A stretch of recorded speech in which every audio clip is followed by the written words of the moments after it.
देखिए, रिश्ता टूटने की कगार पे इसलिए आता है क्योंकि दोनों को सुनने की शक्ति नहीं है। तो ये सारी छोटी-छोटी चीज़ें जब कंपाइल हो जाती हैं तो फिर एक दिन आपको लगता है कि मुझे इस रिश्ते में नहीं रहना। बेसिक फंडा हर एक चीज़ में मुझे लगता है यही है, पहले सुनने की शक्ति हो।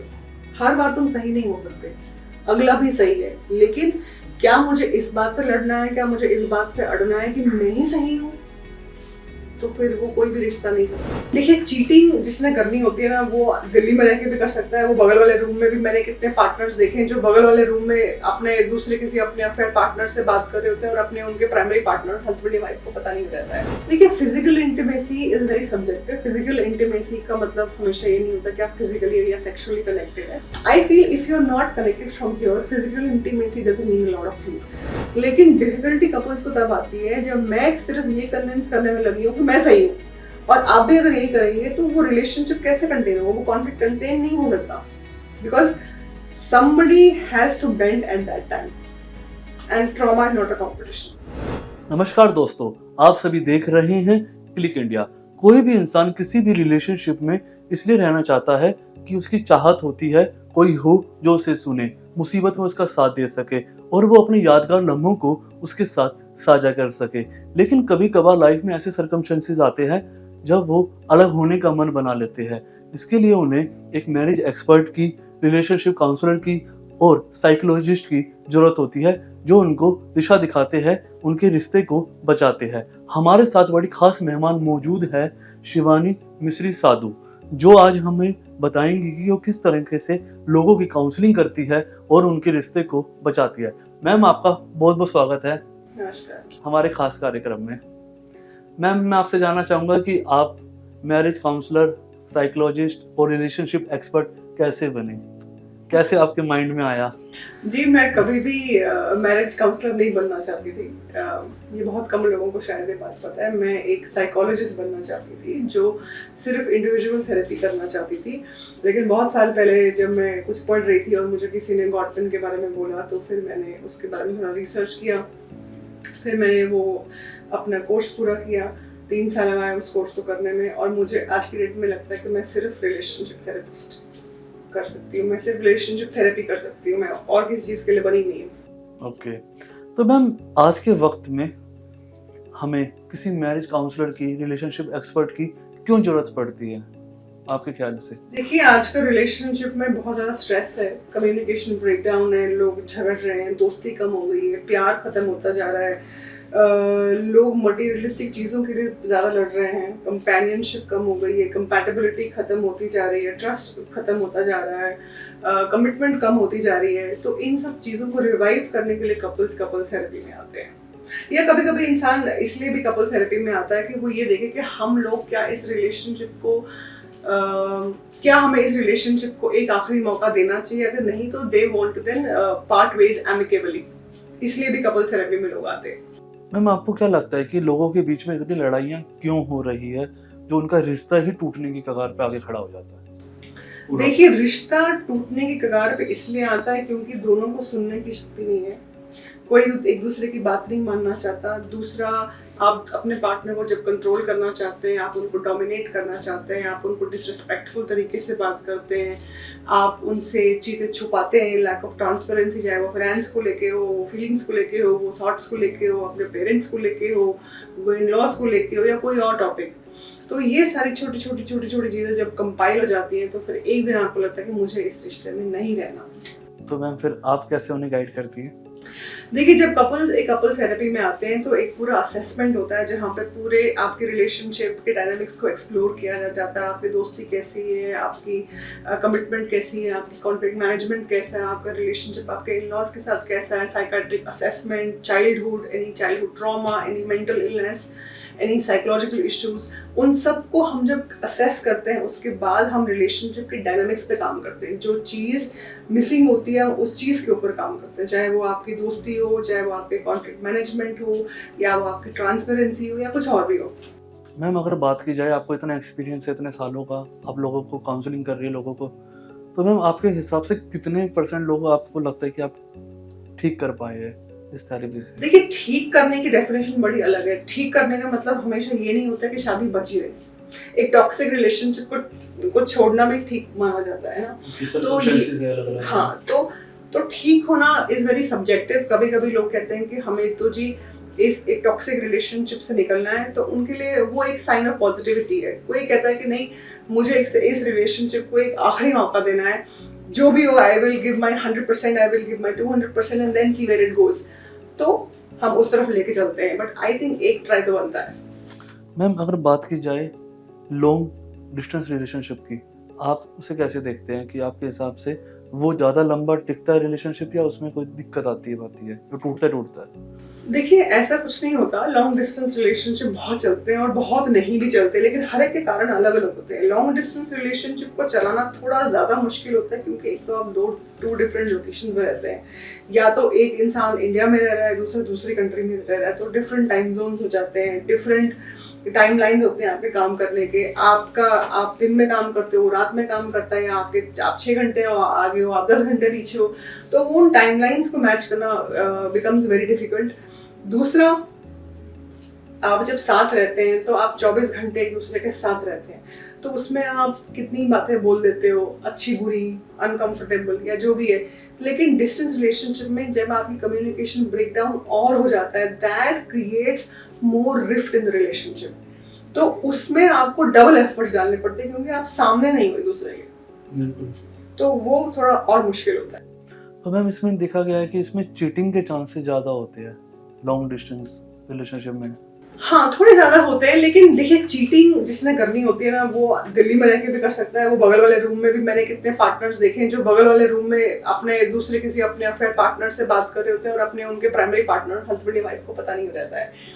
तो चीटिंग जिसने करनी है वो कहीं भी कर सकता है, लेकिन हाँ, थोड़ा सा it becomes little easy if you are living in a long distance relationship, because कोई देखने वाला नहीं है, कोई पूछने वाला नहीं है, जो आपको करना है आप कर लो, कोई अकाउंटेबिलिटी नहीं है, तो इट बिकम्स इजी। मैम आज के टाइम में काफ़ी दिन से एक टॉपिक है, उस पर मूवी भी बन चुकी है, लिव इन रिलेशनशिप। मैम इसके वो आप कैसे देखते हैं कि ये कितना सही आपने देखा अभी तक, और ये कितना किसके क्या मेन पैरामीटर कैसा है?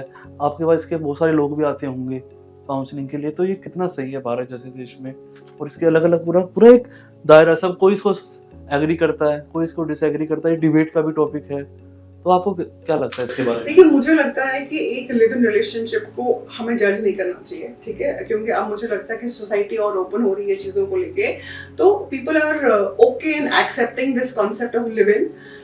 लेकिन लिव इन में भी रहने के बहुत सारे प्लस पॉइंट्स हैं। You get to know the partner, आप उनके तौर तरीके पहले समझ लेते हैं, तो उसमें क्या होता है कि चांसेस ब्रेकअप के भी बहुत जल्दी हो जाते हैं, बिकॉज आपने जब एक इंसान को देख लिया अंदर बाहर से कैसा है, और अगर आपको वो नहीं जम रहा, तो you don't want to be with that person, so cutting the cord becomes easy, ठीक है। दूसरा, कोई लायबिलिटी नहीं है आपकी, आप उठे और चल पड़े रिलेशनशिप से, कोई फाइनेंशियल लायबिलिटी नहीं है, तो वो है कोई आपको जवाबदारी नहीं है सोसाइटी को या पेरेंट्स को, बच्चे नहीं है कि क्यों आप इस रिलेशनशिप को क्यों छोड़ना चाहते हैं, क्योंकि बच्चे नहीं है, पेरेंट्स को आपको आंसरेबल नहीं हो आप, तो वो एडवांटेजेस एक लिव इन रिलेशनशिप के होते हैं। लेकिन उसके साथ ही डिसएडवांटेजेस भी होते हैं, बिकॉज आपकी खुद की कोई सेंस ऑफ अकाउंटेबिलिटी नहीं होती। बिल्कुल, आप एक कमिटेड रिलेशनशिप में घुसते हो, लेकिन ठीक है, I am entering into this relationship on a trial basis also, I will see this relationship how it goes for the next 1 year and then I will take my call. तो वो plus भी है और वो minus भी है, आप कितने लिव इन रिलेशनशिप्स को चेंज करते रहोगे। मैम लेकिन इसमें देखा गया है ना कि वो सब छुप के होता है।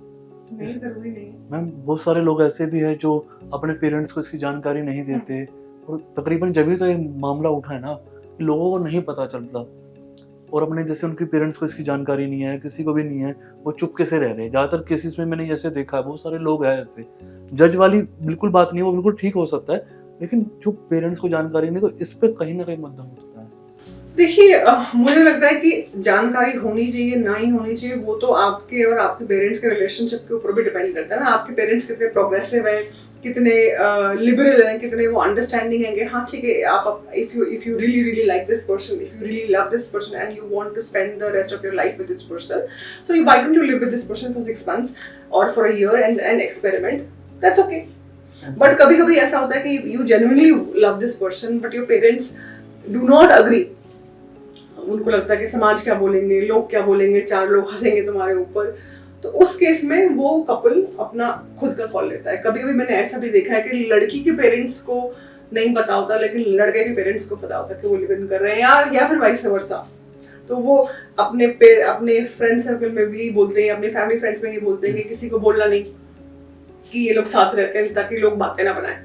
ओके मैम, जैसे पहले आपने देखा था कि लड़के और लड़की को बिना दिखाए शादी हो जाती थी और वो शादी टिकती भी थी, लेकिन अब इतनी सारी चीज़ें हैं, बहुत चीज़ें ओपन हो गई है, फिर भी मैम क्या कहते हैं आजकल देख रहे हैं कि पहले के मुकाबले तलाक के केस अब ज़्यादा आ रहे हैं, और इसकी क्या वजह हो सकती है कि इतने ज़्यादा जो तलाक हो रहे हैं? मतलब आप कहीं भी सुनेंगे तो पूछा कि उनकी नहीं चल पाई, या 1 साल बाद या कुछ महीने बाद ये खबर सुनने को मिल ही जाती है। बहुत सारे रिलेटिव्स में भी ऐसा होता होगा, तो मैम मेन वजह क्या है कि जो अब इतने तलाक हो रहे हैं, पहले लोग निभा लेते थे? पहले मुझे लगता है लोग इसलिए भी निभा लेते थे because lack of horizon, lack of awareness, more tolerance. पहले औरतें इतनी फाइनेंशियली इंडिपेंडेंट नहीं थी, पहले औरतें इतनी एम्पावर्ड नहीं थी। वो सिर्फ घर के चौले जो के इसमें they would be just doing that, और बच्चे संभालना, घर संभालना, तो उनको उस सर्कल से कभी टाइम ही नहीं मिलता था। Age and when time progress, औरतें बढ़ी भी, आगे बढ़ी हुई, है ना, तो वो they became more financially independent. उसके साथ ही they became also more intolerant। ये नहीं मैं कह रही कि उनको सहना चाहिए, मैं ये नहीं कह रही। With that came a lot of other problems.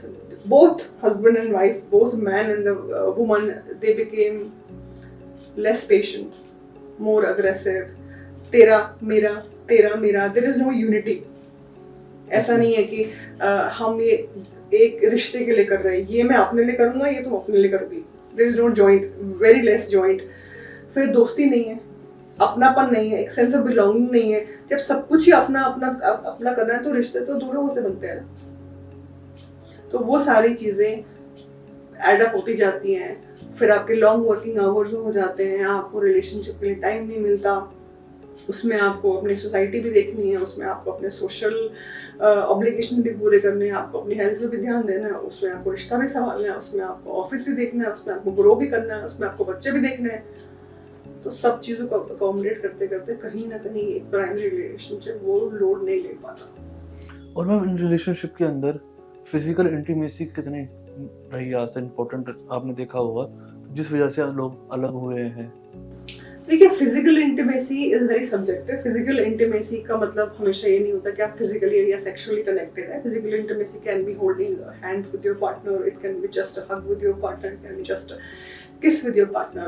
I feel if you're not connected from here, physical intimacy doesn't mean a lot of things. But that does not mean it doesn't mean anything.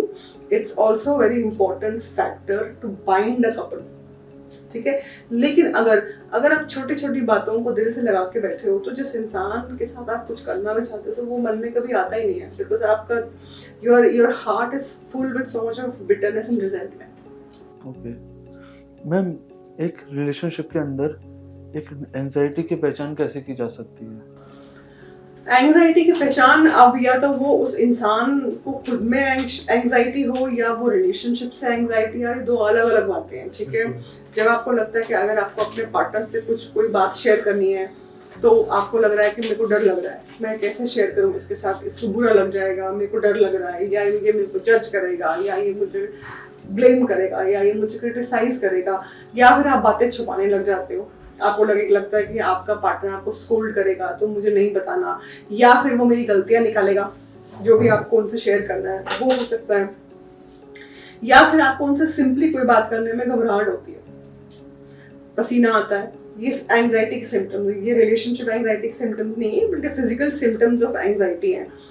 आपका दिल धड़कता है जोरों से, तो ये अगर आपको एंजाइटी रहती है और अगर आपको लगता है कि आपका रिलेशनशिप सेफ नहीं है, तो वो दोनों ऐड करके फिर वो रिलेशनशिप में और प्रॉब्लम्स क्रिएट करते हैं। मैम, आपने देखा होगा कि आजकल इन सब के बीच में एक नई चीज आई है लोगों के विचारों में, उनकी थिंकिंग में आई कि वो आजकल शादी नहीं करना चाहते या किसी भी रिलेशनशिप में नहीं रहना चाहते।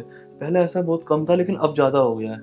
इसको आप कैसे देखते हैं कि लोग बहुत सिंगल रहना चाह रहे हैं, हाँ, बिकॉज देखिए इसमें कोई सही गलत नहीं है, बिकॉज मुझे लगता है कि आजकल लोग एक रिश्ते के बंधन में नहीं बंधना चाहते। उनको लगता है कि उनकी फाइनेंशियल फ्रीडम है, उनको उनकी इंडिपेंडेंस है, उनको freedom and space to do things है, तो व्हाई गेट इनटू रिलेशनशिप, उनको वो बंधन लगने लगता है। So like that. Ma'am relationship में रेड फ्लैग को कैसे पहचाने? Okay, silent treatment, disrespect, control, shutting down, criticizing, blaming, dismissing your partner, not being transparent with your partner are some of the red flags. Okay, और ma'am इतना सब तो हो गया, अब ये भी बताइए कि एक खुशहाल जिंदगी वैवाहिक जीवन कैसे हो सकता है?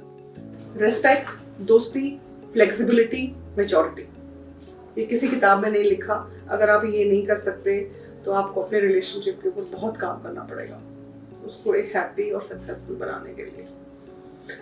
एक शादी, कोई कहता है ना कि इजी है, एक शादी इजी नहीं है चलाना, मुश्किल है, क्योंकि उसमें अपने आप को झोंकना पड़ता है, अपने आप को बेंड करना पड़ता है दूसरे के लिए, अपनी खुशी को कभी कभी मारना पड़ता है ताकि दूसरा खुश रहे, और दूसरे को भी वही करना जो आप कर रहे हो। मैम कुछ ऐसी बेसिक सी सलाह जो आपने इतने सारे एक्सपीरियंस में देखी हो कि कैसे आप एक स्टार्टिंग होती है जब एक लड़ाई की, हर चीज तो जमीन से शुरू होती है ना, बिल्कुल कहीं ना कहीं, तो उसको कैसे रोका जा सकता है? पार्टनर को उस पर कैसे काम करना चाहिए? जैसे भी कोई भी एक रिलेशनशिप है, उसकी स्टार्टिंग हो रही है, लड़ाई की स्टार्टिंग हो रही है, उनके बीच में मिसअंडरस्टैंडिंग की हो रही है, मिसकम्युनिकेशन की हो रही है, और वो बहुत बड़ी हो जाती है धीरे धीरे करके, तो उसको कैसे हम ठीक कर सकते हैं? देखिए उसके लिए आप दोनों पार्टनर्स को एक ओपन माइंड होना चाहिए, ठीक है, कि जो ये कह रहा है मुझे सुनना है, जो वो कह रही है मेरे को सुनना है। अगर आप सिर्फ सुन रहे हैं इस बात के लिए कि मुझे काटना है, तो वो फाइट हमेशा आगे बढ़ती जाएगी। दोनों सही नहीं हो सकते एक टाइम पर, दोनों गलत भी नहीं हो सकते एक टाइम पे, साइकोलॉजी यही कहती है। लेकिन डिफिकल्टी कपल्स को तब आती है जब मैं सिर्फ ये कन्विंस करने में लगी हूँ कि मैं सही हूँ, तुम हो सकते हो लेकिन तुम हो नहीं, और आप भी अगर यही करेंगे तो वो रिलेशनशिप कैसे कंटेन होगा, वो कॉन्फ्लिक्ट कंटेन नहीं हो सकता, because somebody has to bend at that time and trauma is not a competition। हम इतने सारे काउंसलिंग के दौरान और लोगों को बताया आपने, इसमें आपके साथ कोई ऐसे एक्सपीरियंस जो शेयर करना चाहेंगे जो बिल्कुल अलग लगा आपको, कुछ ऐसा? सो मेरे पास एक कपल आया था, वो पहले किसी और के साथ थेरेपी कर रहे थे और वो मेरे साथ आज के डेट में 3 साल से काम कर रहे हैं। तो उसमें दोनों बड़े अग्रेसिव थे। हस्बैंड ने उसको एक बार थप्पड़ मार दिया था, कपड़े फाड़ दिए थे, वाइफ ने कुछ और कर दिया था। तो उनके साथ काम करते करते मेरे को बहुत दिक्कतें आई। फर्स्ट 6 months तो ईजी थे, लेकिन फिर बाद में जाके बहुत चैलेंजेस आई। तो जो भी मैं सिखाती थी वो घर जाके उसको उल्टा कर देते थे। But gradually working with them week by week, they are living in a much better condition and they're happy। Ma'am अगर बात की जाए, एक टॉपिक है आज का ट्विन फ्लेम, मैम आपके ख्याल से क्या है ट्विन फ्लेम? ट्विन सोल्स वो होता है कि जहाँ पे people have found their mirror souls, जिसका मतलब है कि they have found a partner who shares a spiritual journey and who can also take them to wholeness and self discovery. Okay, और मैम चलो ये तो 2 पार्टनर के बीच में हो गए, क्या आपने कभी ऐसे लोगों की थेरेपी की है? ऐसे कोई कपल आया आपके पास जो अपनी खुद की प्रॉब्लम से परेशान ना हो, लेकिन सोसाइटी का उनके ऊपर इतना प्रेशर हो कि उनकी थेरेपी आपने करी हो? जी, अक्सर कहते हैं कि थेरेपी में वो लोग आते हैं जो परेशान होते हैं, जिनके कारण वो परेशान होते हैं, वो लोग थेरेपी में नहीं आते। तो ऐसा देखा जाता है कि लोग अपने पेरेंट्स की, नेबर्स की, फ्रेंड्स की, ऑफिस कॉलीग्स की, बॉस की वजह से परेशान होकर थेरेपी में आते हैं, because they don't know how to deal with that situation. तो मैम रिलेशनशिप तो किसी भी तरह का हो सकता है, तो रिलेशनशिप जैसे कि 2 कपल का भी हो सकता है, तो बहन भाई का भी, ऐसे भी आप उनको काउंसलिंग करते हैं? किस तरीके के लोग आते हैं आपके पास उस तरह की काउंसलिंग? पेरेंट्स आते हैं अपने बच्चों को लेके, कभी माँ बेटी आते हैं, कभी बाप बेटे आते हैं, कभी पूरी फैमिली उठ के आती है, कभी 2 बहनें आती हैं, कभी दोस्त आते हैं। दोस्त कम आते हैं लेकिन बाकी फैमिली में ज्यादा आते हैं। तो मैम आप इनको सबको बेसिक क्या बताते हैं, जो बेसिक फंडा है आपका? बेसिक फंडा हर एक चीज में मुझे लगता है यही है, पहले सुनने की शक्ति रखो। हर बार तुम सही नहीं हो सकते, अगला भी सही है, लेकिन क्या मुझे इस बात पे लड़ना है, क्या मुझे इस बात पे अड़ना है कि मैं ही सही हूँ, तो फिर वो कोई भी रिश्ता नहीं चल सकता।